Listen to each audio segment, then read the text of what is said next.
Hello student, आज हम अपनी नेक्स्ट ड्रग्स पढ़ेंगे जो क्या है एक्सपेक्टोरेंट है। ठीक है, इसमें क्या होता है कि ऐसी मेडिसिन जो क्या करती हैं, म्यूकस को थिन करती हैं और जो एयर वे है जो ब्लॉकेज हो जाता है उसको म्यूकस को थिन करके उसको रिलीव करवाती है। ठीक है, तो इसमें दो ड्रग्स आती हैं। आपके सिलेबस में दो ड्रग्स दे रखी है बीएससी वालों के, जो क्या है, एक तो है म्यूकोलाइटिक, एक है एंटीट्यूसिव। तो आज हम पढ़ेंगे फर्स्ट ये वाली पढ़ेंगे पहले। तो म्यूकोलाइटिक क्या होती है?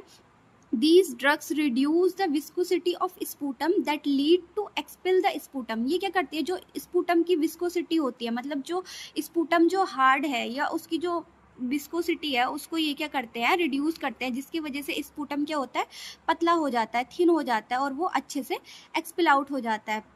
ठीक है, इसका मैकेनिज्म ऑफ एक्शन क्या है, ये क्या करती है, डिक्रीज करती है विस्कोसिटी को म्यूकस की, जिसकी वजह से क्या होता है, ब्रेकिंग हो जाता है और अल्टरिंग हो जाता है। जो म्यूकोप्रोटीन होता है वो ब्रेक डाउन हो जाता है और वो क्या होता है, थिन हो जाता है, पतला हो जाता है।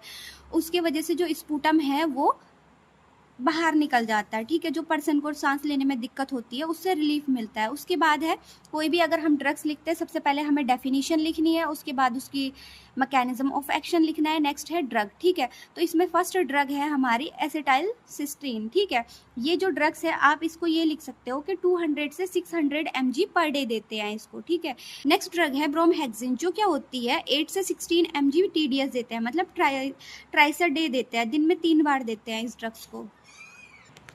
नेक्स्ट है इसकी इंडिकेशंस, जो क्या होती है कि इंडिकेशन का मतलब होता है ये ड्रग्स हम किस कंडीशन में देते हैं। तो सबसे पहला है क्रोनिक ब्रोंकाइटिस। ठीक है, जो ब्रोंक्यूल्स हैं उसमें क्या हो गई है, इन्फ्लामेशन हो गई है। क्रोनिक का मतलब बहुत पुरानी जो इन्फ्लामेशन है वो।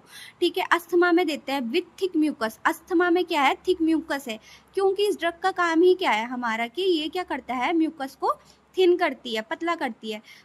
नेक्स्ट है सीओपीडी। सीओपीडी की फुल फॉर्म मैंने नेक्स्ट मेडिकेशंस में भी जो पढ़ाई थी उसमें भी बताया है।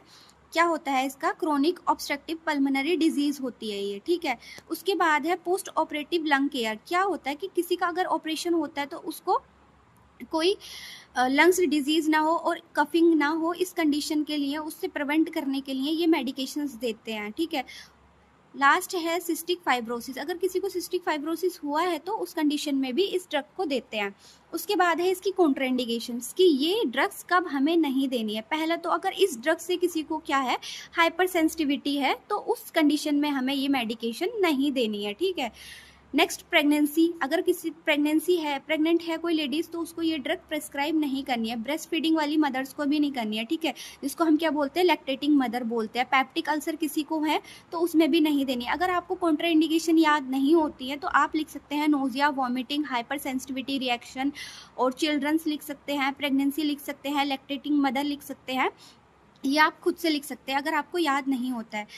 नेक्स्ट है एडवर्स इफेक्ट। इस मेडिकेशंस को लेने के बाद क्या हो सकता है। ठीक है, तो कोई भी अगर ओरल मेडिकेशन देते हैं, मैंने नेक्स्ट वीडियो में भी बताया है, तो सबसे पहले ओरल मेडिकेशन में मोस्टली पीपल्स को क्या होता है, या इंडिविजुअल्स है उनको क्या होता है, नोजिया वॉमिटिंग होती है। ठीक है, ड्राउजीनेस हो जाती है उनको, ब्रोंक्यो स्पाज्म हो जाएगा, जो ब्रोंक्यूल्स है उनकी उसमें स्पाज्म हो जाता है। ठीक है, थ्रोट इरिटेशन होगा, उसकी गले में बहुत ज़्यादा जलन होगी। ठीक है, रनिंग नोज होगी, क्योंकि जो म्यूकस है वो थिन हो गया है और वो बाहर एक्सपेल होता है, तो बार बार नोज को हम क्या करते हैं, साफ करते हैं, तो जिसकी वजह से रनिंग नोज हो जाएगी। ठीक है, नेक्स्ट है ड्रग इंट्रैक्शन। इस ड्रग को अगर हम किसी अलग मेडिकेशंस के साथ लेंगे तो क्या होगा। ठीक है, तो ये क्या करती है, अगर हम एक्टिवेटेड चारकोल के साथ इस ड्रग को लेंगे, ठीक, इस ड्रग के साथ एक्टिवेटेड चारकोल अगर देते हैं किसी पर्सन को, तो ये क्या करता है, डिक्रीज कर देता है उसकी इफेक्टिवनेस को। एसिटाइलसिस्टाइन जो है उसकी इफेक्टिवनेस को ये क्या करता है, डिक्रीज कर देता है। कौन डिक्रीज करता है, एक्टिवेट चारकोल अगर देते हैं उसके साथ में। तो लास्ट है रोल ऑफ नर्स। आप अपने रोल वैसे तो खुद से लिख सकते हैं, बट मैंने एक दो इसमें एक्सप्लेन किए हैं।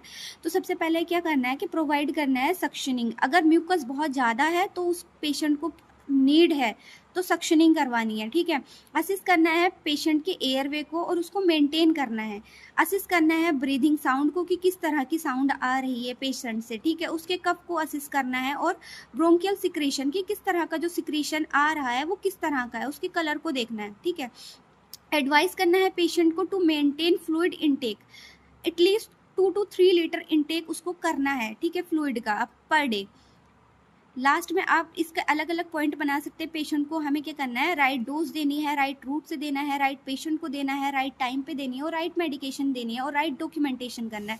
तो आज हमने क्या पढ़ा, एंटी म्यूकोलाइटिक ड्रग्स पढ़ी है, जो क्या करती है, जो स्पूटम है उसकी विस्कोसिटी को कम कर देती है, उसको थिन कर देती है, ठीक है।